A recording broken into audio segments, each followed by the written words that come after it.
Good afternoon, everyone. Welcome to Alleviate's webinar series. And today we will be discussing about caudal epidural injection, applied anatomy and its intervention. So this is Dr. Wiquar Ahmed, consultant pain specialist at Alleviate Pain and Spine Center, Bangalore, former consultant anesthesiologist at Astradhar Hospital, Kolhapur. These are our three clinics and the OT setup.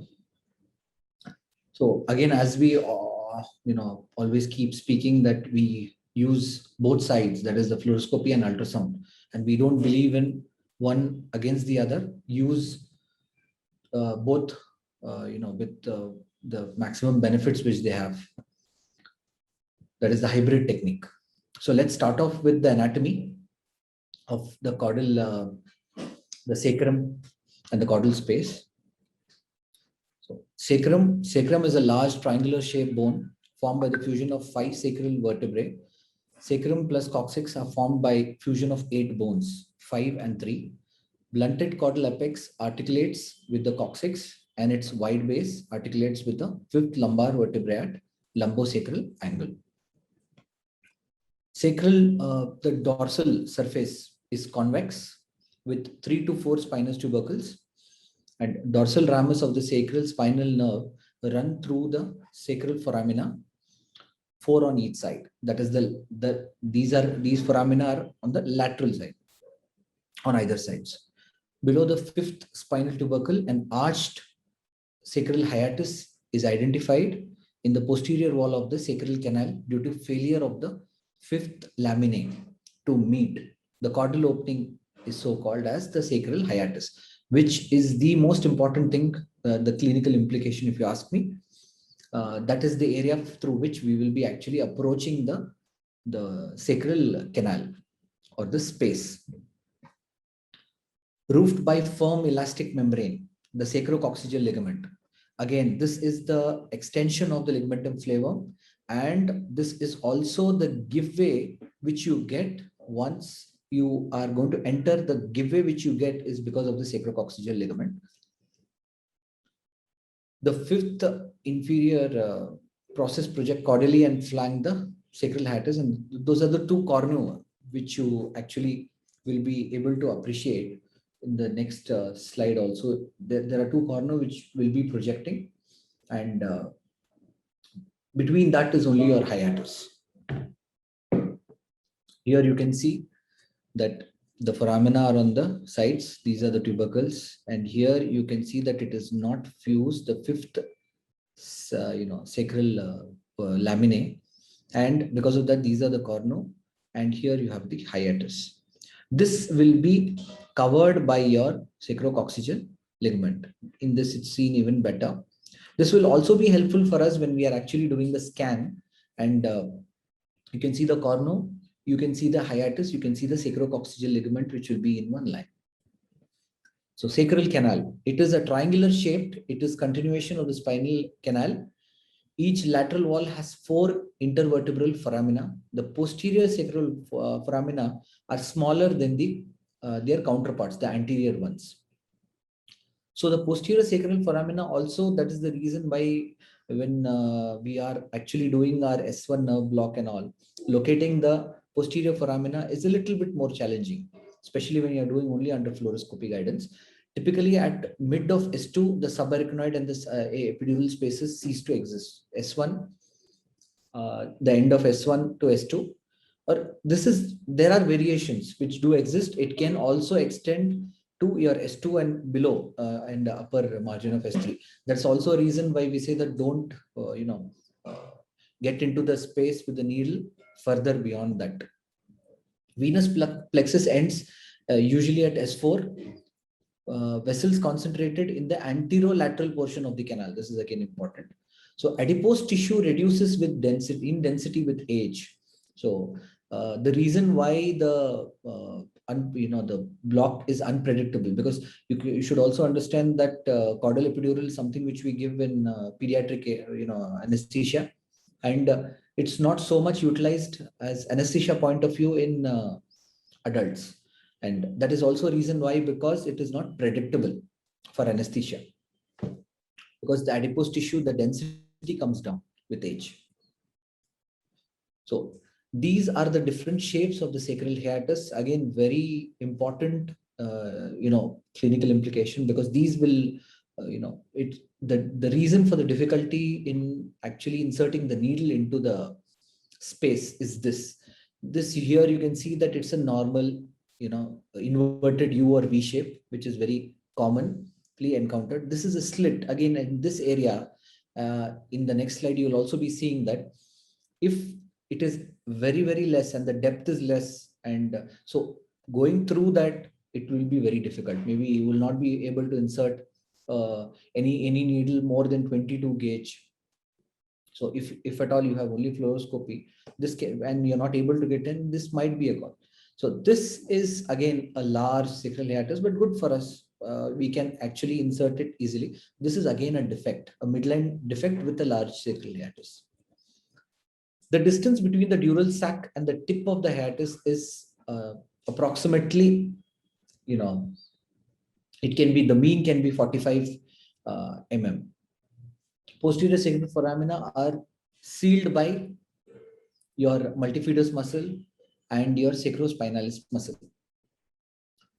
Anterior foramina are unobstructed. The level of maximum curvature was supposed to be at the level of S3. Straight level will pass easily in females than in males, because this curvature can be a little different.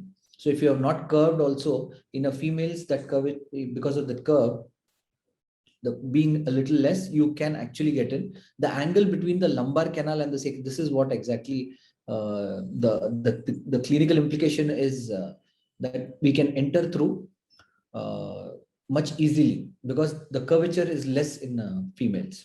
And the angle between the lumbar canal and the sacral canal varies between 7 to 17 degrees, subject to marked lordosis. So if the lordosis is more, and so the degree also increases. Implication, the clinical implication is that the solution injected caudally may be more limited in the lordotic patients. So it may not spread up easily. Now we come to the clinical, the indications basically for caudal epidural injection: lumbar radiculopathy, spinal stenosis, low back syndrome, failed back syndrome, vertebral compression fractures, diabetic polyneuropathy, post-herpetic neuralgia, and other, even it can be used for your arcalgia, proctalgia, and cancer pain management. Also, we can give caudal epidural injection. Contraindication, as in any other injection: active sepsis, local infection at injection site, coagulopathy, sacral anomalies, uncorrected hypovolemia, these all things. But this is more safer also in uncorrected if hypovolemia, if this is a point, because in cases of this, the sympathetic chain, preganglionic neurons, they end much higher. So because of that sympathectomy, you will not have with this thing, and sudden fall of the vitals will not be there. The BP and all will not be as significant with your caudal. So literature review: Clocky and others first described the use of ultrasound imaging with epidural steroid injections alone. This they used in obese patients. So they have used a low frequency and they have done this. But then again, Chen and others evaluated caudal epidural steroid injection under ultrasound guidance and confirmed by contrast fluoroscopy. Again, this is a very important thing. This is what we are doing. Ledion and others utilized color Doppler. So the flow, depending on the flow, the color of the flow, they decided. But again, doing a hybrid technique wherein you in our next session, next slides, you will be seeing that utilizing both together is safer and better. So ultrasound guided technique with patients in prone position with all the aseptic precautions. The sacral hiatus is palpated. A linear probe, high frequency probe, is placed transversely in the midline. So what that means is, if this is the area, if this is the patient is in a prone position, we place the probe transversely like this. And the picture you're going to get is what is seen here. So the picture which you're going to get is, you're going to see the sacral cornu. You're going to see the sacrococcygeal ligament, the hiatus here. So the sacral hiatus is palpated, placed transversely. This is quite important step. And the two bony cornu are seen as hyperechoic areas. The bone, and there is, you have this acoustic shadowing there. And on the top, the arrow which points is the sacrococcygeal ligament. Then the needle is introduced between the two cornu. See, again, it depends on what technique it is, but what I usually practice is, I, transversely place it and then switch it over 90 degrees longitudinally, and you can visualize and get this picture which is there. In plane needling becomes easier than out of plane. Of course, in thin patients and all, because this area is quite superficial, most of the times you can locate the space with a linear high frequency probe. The transducer is located, a needle is introduced between the two cornu into the sacral hiatus, a pop or a give way is felt when the sacrococcygeal ligament is penetrated. The transducer is rotated 90 degrees longitudinally, and the needle is introduced into the hiatus under real-time sonographic guidance. Very important. I do have my video in the subsequent slides, which you can see. Here, you can see that it is longitudinal, and this is the needle entry, which is getting in. You'll be able to visualize till here. Once you have entered the space, then you take your shoot. You use your fluoroscopy. So this is how it's introduced. You can see the probe. You will not be able to visualize anything below this. This is the area. The sacrococcygeal ligament is here. Introduced this way, and then you use your fluoroscopy like this image which is there to confirm. What you should also notice, because there is also a scout scan which I have put actually, in which you can visualize the coccyx. So in this case, wherein we are doing our ganglion, out of topic, but I thought I'll just mention it. So in this area, you go a little below, you will be able to see the coccygeal, the first joint will be seen. So there we can go a little below also, and then do our ganglion impar out of plane needling. But in this case, what we usually do for ganglion impar is, we using linear probe. Sometimes the needling becomes a little difficult. So in that case, you can use a hockey stick probe. It occupies less space and it becomes much easier, and the needle is also quite well seen. And that you can introduce, and then you can use your fluoroscopy. So this is again, the area has to be cleaned properly. All the aseptic precautions have to be taken. In this case, I am using an epidural needle only. This is how the picture appears. You can see the sacrococcygeal ligament. You can see the needle coming into this. I do have a video of this also. So this is the scanning technique. Here you can see the joint wherein you go below, and there also you can do your ganglion impar. So inferior to superior, you can just move slowly. You can see the sacrococcygeal ligament appearing. Yes, and this is your area which you will be concentrating when you want to introduce your needle. In plane needling, you can put your local there and you can actually get it.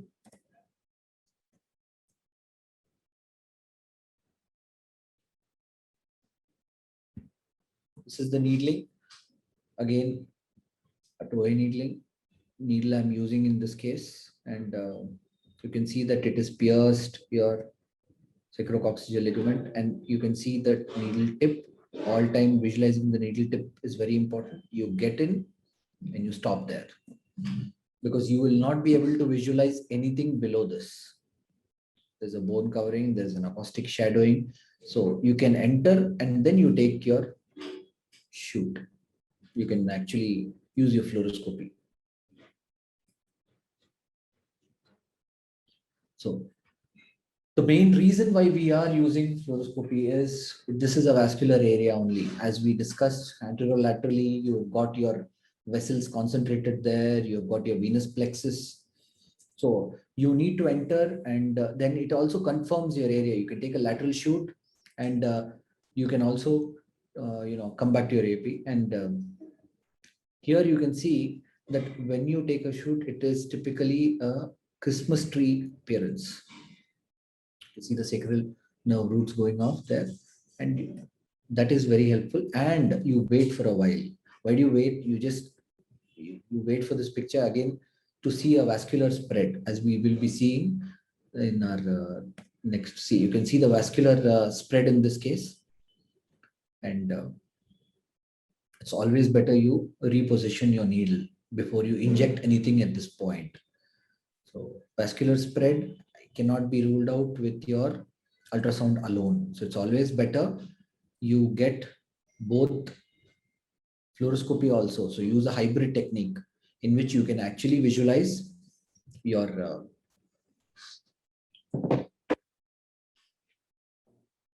if any vascular spread is there. And also you can do neuroplasty. So neuroplasty can be done wherein you are using a Rax catheter, you're using a 16 gauge needle, you introduce at this area, and you go, and then you can introduce your catheter, you go up, and you can do your neuroplasty, epiduralolysis, all your the scar tissue and post or failed back and all those cases. You can use your dye, then hyaluronidase 1500 units can be diluted. Before you actually do that, that's quite painful because saline you're introducing, and you need to give your local, wait for a while, and then you do. And the placement of the catheter too is very important because you have to tunnel it so that you're going to keep it there for a few days, and these all things are very important. One more thing, because we are discussing about caudal epidural injection, which we can also discuss, is SI joint injection. So in SI joint injection, your probe position, it will start same as your caudal epidural injection. It will be you will visualize the sacral canal, the hiatus, the ligament, and after that you actually move laterally. You just move little laterally, and the picture which you actually get is that you will have your sacral hiatus on the left, then you will find the foramina, and then you have to move up. You move up because you're here and the SI joint is there, and you just move up, go laterally and move up. So you find that the lower end of the SI joint is visualized, and that is the area wherein you can enter. But again, the needle enters from the other side because the SI joint is like this. So you have to enter. You choose the area where it has to, and sometimes because it is more faced like this, so your needle comes, it hits here. So you have to orient it, or you go and choose the area where exactly you can enter the needle, give a local, and and also what sometimes what is important in SI joint is also to bend the needle. Although you're doing it in ultrasound, still bending the needle sometimes helps because this sacrum comes in the middle and you sometimes hit here. So when you actually turn the needle, and then you enter. Confirm it with your fluoroscopy and you can actually deposit it. Even SI joint RF can also be done. Cryo can also be done with the same technique, using the ultrasound and the CM fluoroscopy. I hope we have touched upon, and I thought we will concentrate more upon the clinical and the technique and the aspects, the small nuances. And so one more thing is there are a lot of RCTs, and there was a recent review also in which a retrospective review in which the safety of caudal epidural in patients taking anti or thrombolytic agents, except warfarin. Of course, warfarin, if the INR is above 1.2, it is not advisable. And but other ones you can do, and they did have in the review where it was mentioned that quite a few cases, close to almost 550-600 cases were done in which there was not a single epidural hematoma. Of course, this all there further evidence has to be there for us to actually practice this. But in warfarin, they don't do. So I hope it was helpful. Thank you.